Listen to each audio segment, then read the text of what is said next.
ng mga PhilHealth funds. Dehin bokiki kayo. Ngayon, gustong matigil ni Chis Escudero dahil nanliligaw siya sa Duterte.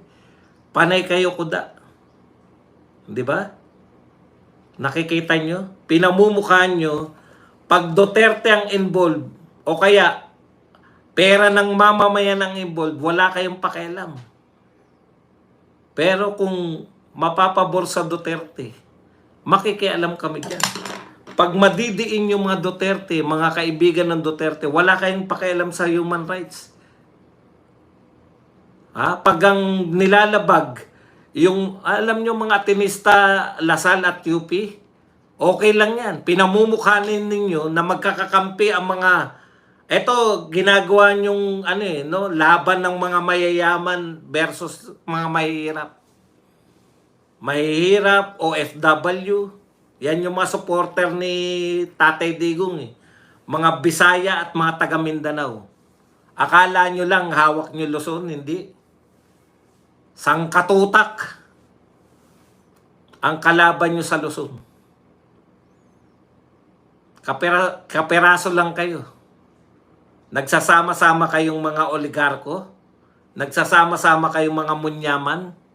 Baka mataplaugan kayo kung gaano karami yung mga tao na nagmamahal sa mga Duterte. Yung mga Duterte, sobrang yaman. Ang daming pambayad sa agabugado niya. Nakakatawa ka. Ang gusto mong sabihin, huwag kumuha ng abogado si Tatay Digong. Sobra naman ang pang-api niyo. Sobra-sobra naman kayo. Dapat si Digong hindi kumukuha ng abogado. Grabe naman kayo. Pati pagkuha ng abogado, galit kayo. Ferdy Marx Jr., AIM, 499. Thank you very much, AIM High. Pangkape, Boss Buds, maraming salamat sa $499. Anong gusto nyo? Huwag kumuha ng abogado? Hindi ko pangangatwiranan yan. Ang lahat ng tao may karapatang mag-abogado. Sino ba may sabing walang pera si Tatay Digong? Iba po yung simpleng mamuhay sa... Iba po ang hikahos sa simpleng mamuhay. Alam niyo ba yung simple lang mamuhay? Ganun po dapat ang mga government employees. Kahit milyonaryo ka, bilyonaryo ka, pag government employee ka, dapat hindi ka nagpapakita ng rangya. Sino ba may sabi na hindi milyonaryo si Tatay Digong? Tagal-tagal na niyang politiko. Oy, ang pinagmamalaki namin kay Tatay Digong, yung simpleng pamumuhay niya. Hindi yung wala siyang kakayahang magbayad ng abogado. Ano kung mahal? Mahal ng mga tao si Tatay Digong. Huwag niyong problemahin yan. Pag hiningian ka na, tsaka ka problema. Hindi ka pa hinihingian O simpleng pamumuhay ba naka-helicopter? Opo! Sa tukmol mong utak. Nag-helicopter siya, presidente siya, tanga. Alam nga namang mag-aerial inspection ka. Mag-aerial inspection po kami Kasi may titignan namin yung baha. Ilabas mo na yung guryon. Ilabas nyo na yung malaking saranggola dyan. Sasakay na si Digong. Presidente ng Pilipinas yun, kaya nag-helicopter. Pati yun, problema nyo. Si Marcos, punta ng punta. Ilang bansa dinalaw ni Marcos. Hindi ka na problema. Nag-helicopter daw kasi si Digong, kaya hindi raw siya simpleng mamuhay. Presidente ng Pilipinas yun, nag-aerial inspection, natural. Mag-helicopter ka. Matindi yun kung nag-aerial inspection siya, nakaguryon. Yun ba gusto nyo? Nakaguro yun yung presidente nyo?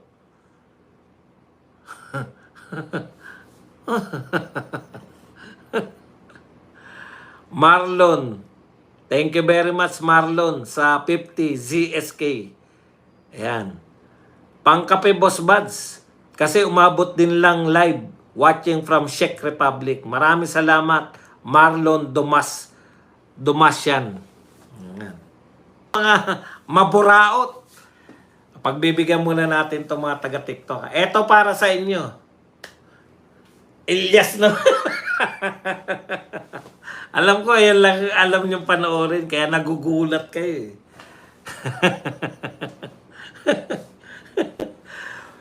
Simple bang mamuhay yan si Digong? Bakit naka-helicopter? Presidente yan nag-helicopter. Nakita niyo ba yung nag-helicopter yan? Vice President Sara Duterte sumasakay na commercial airlines. Saan pa kayo? Hindi pa ba simpleng pamumuhay ang ginagawa ng mga Duterte? At dahil dyan, nagpapasalamat tayo kay Vivian Figueroa na nagbigay sa atin ng $999.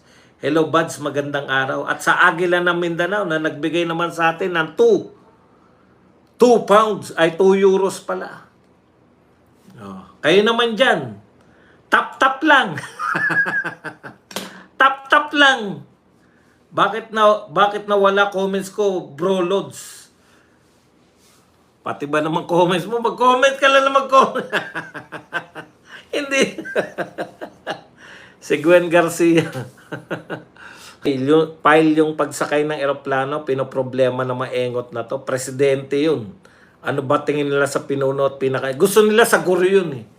Aerial inspection. Ilabas nyo na yung guro yun. Sa mga hindi po alam yung guro yun, yun po yung malaking saranggola. Si Saldi ko naka-private jet. Hindi nila pinoproblema yun. Naka-private jet. Pucha, Ilyas pa lang yan. Pag ako rito, sino ba yung inggit na inggit? Asarin muna natin. Sino ba yung naiinggit?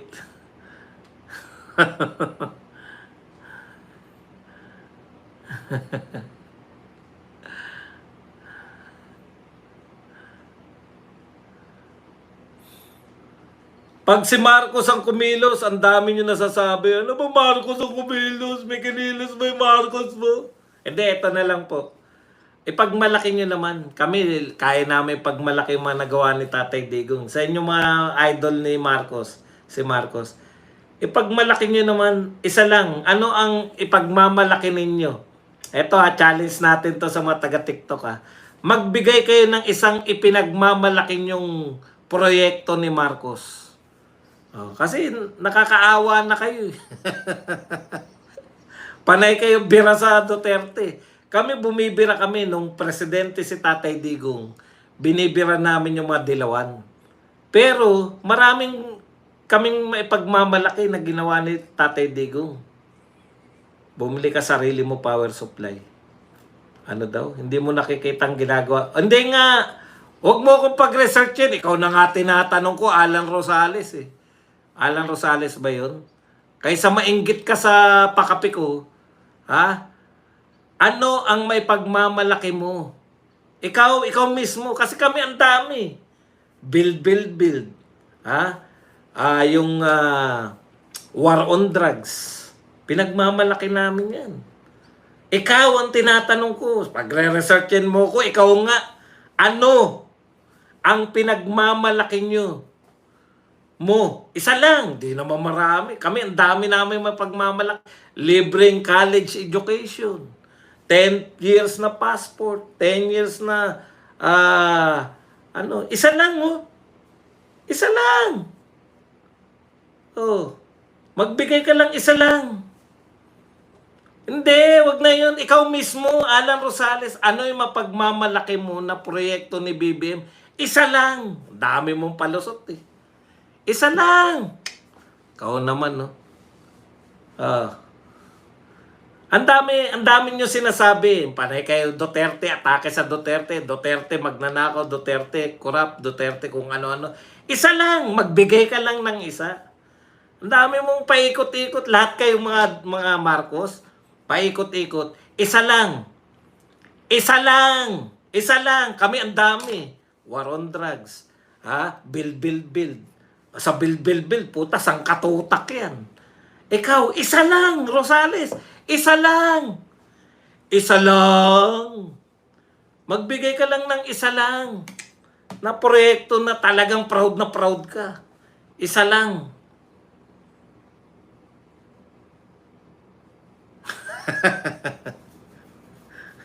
Wala ka pala may pagmalaki. Isa lang, oh. Nakakahiya naman.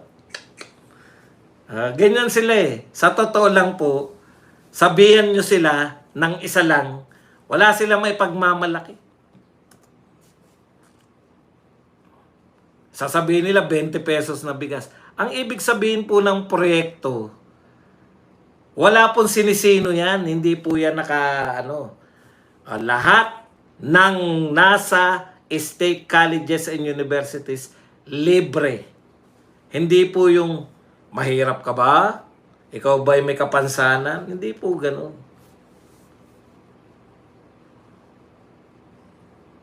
Pangarap lang. Pangarap lang kasi lahat eh. Isa lang. Wala talaga. Kasi kay Tatay Digong, ang ibig sabihin po ng proyekto, tignan nyo passport. Mamimili ba yan? Ikaw ba mahirap ka? 10 years ka pag mahirap. Pag mayaman ka, 5 years ka lang. May trabaho ka, 5 years. Ganun po yung 20 pesos na bigas eh. Saan tayo? Dito lang sa Cebu. Sa Cebu lang. Hindi sa palengke. Mamimili pa. Mayaman ka ba? Hindi ka pwede. Mahirap ka ba? Hindi po ganun ang proyekto. Skyway, kay Tatay Dio, Skyway. Lahat ng gustong dumaan dyan, pwedeng dumaan. Isa lang. Asa ka pa, Duterte, isa lang. Si Cynthia Villar pala gumawa ng passport. Kailan ba naging presidente si Cynthia Villar? Hindi pa naging presidente. Mga tanga talaga. Si Cynthia Villar daw nagpagawa ng passport. Isa lang, asa ka pa, Duterte. Isa lang. Isa lang, asa ka pa. Magbigay ka ng isa, panay ka banat, didilis. Oo na, didilis na kami, langgam kung ano pang pinakamaliit. Ano na kami. Pero magbigay ka ng isang proud ka na na proyekto. Wala, di ba? Ang alam niyo lang kasi, magano kayo, didishit kayo, didilis kayo. Ano kayo, amo nyo nakakulong. Isa lang, magbigay ka na isa lang. Hindi mo alam yun. Isa nga lang, magbigay ka. Isa lang, magbigay ka. Wala, hindi nyo ako kayang paikutin kasi isa lang eh. Mag-research ako, isa lang nga yung pinagmamalaki mo. Wala kang mapagmalaki. Kami ang dami.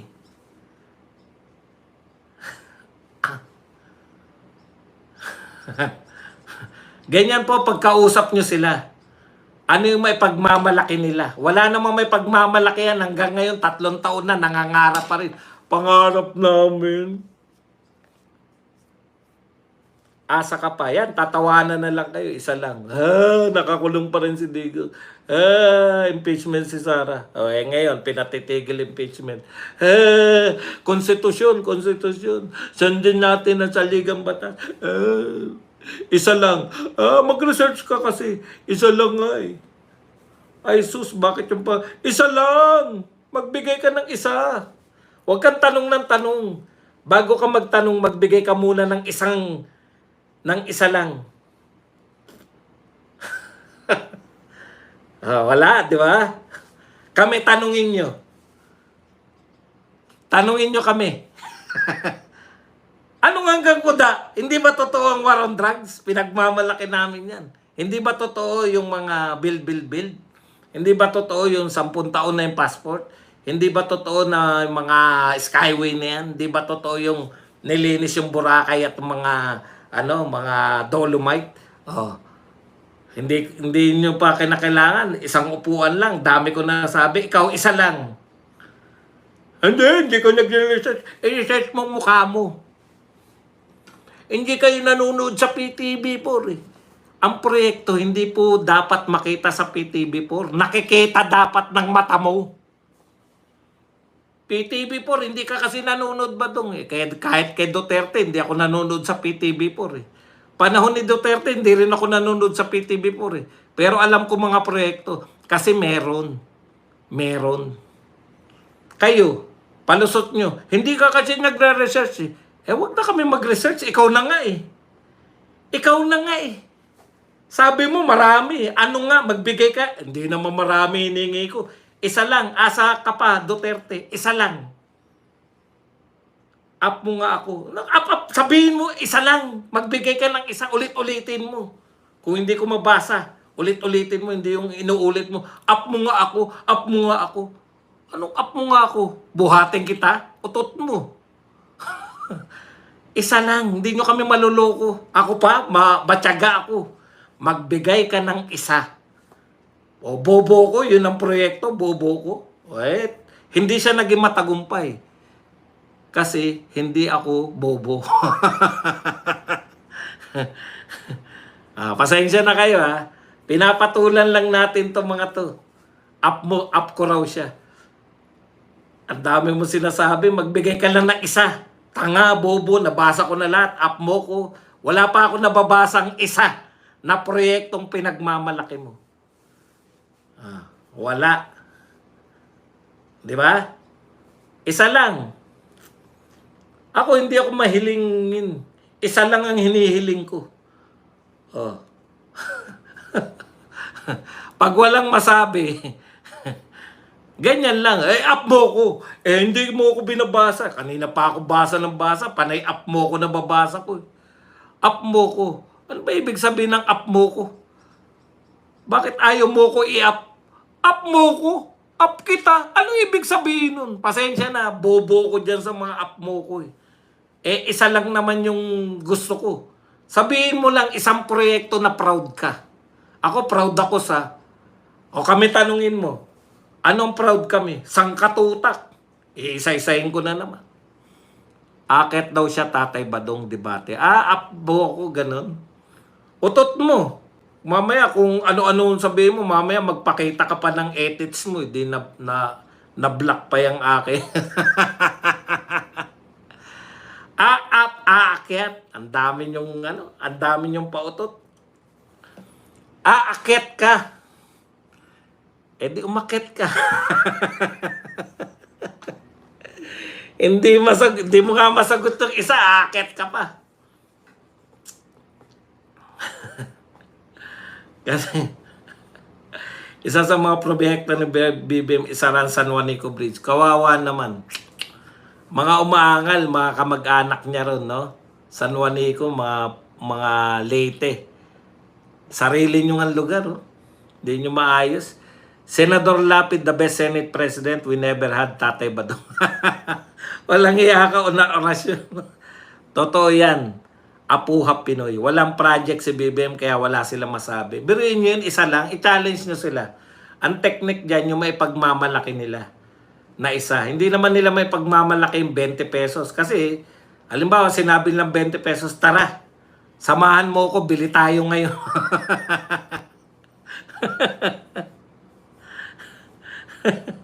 May nalalaman pang up, kala ko kung ano yung up, akala ko up yung may sinabi siya sa unahan, yung i-up, yung pala up, aakyat. Marami talaga mga termino pa sa mga TikTok na hindi ko alam. Si Imbornal Girl, napaamin ni Boss Toyo, gumagamit pala ng drugs, bumabatak. In-interview niyo ba siya? In-interview niyo si Imbornal. Gatchal yan. Aksaya na naman ang pera yan. Tony Boy, paano na yung mga bus galing Mindanao di makadaan ng San Juanico? Hindi ko po alam eh. Marami po talaga tayong hindi masagot. Yun na lang yung 5,500. 10,000 na ngayon kasi another 5,000 eh. 10,000 na ngayon yung flood control. Wala pong maituro eh. Na-overwhelm daw eh. Yan San Juanico sa Tacloban, ang Talamis dito sa Tambaloslos. Ang may pakana na ipasara. Nag-aaway na so Mayor Alfred at Tambaloslos about San Juanico kasi biglang-biglang pinasara ni Tamba. Nagiganti. kasi talo. Nagiganti ka ba? Mount Kamuning Rehab. Pag malaki nyo naman yung Mount Kamuning Rehab, ilang araw na yun na binabalita, oh.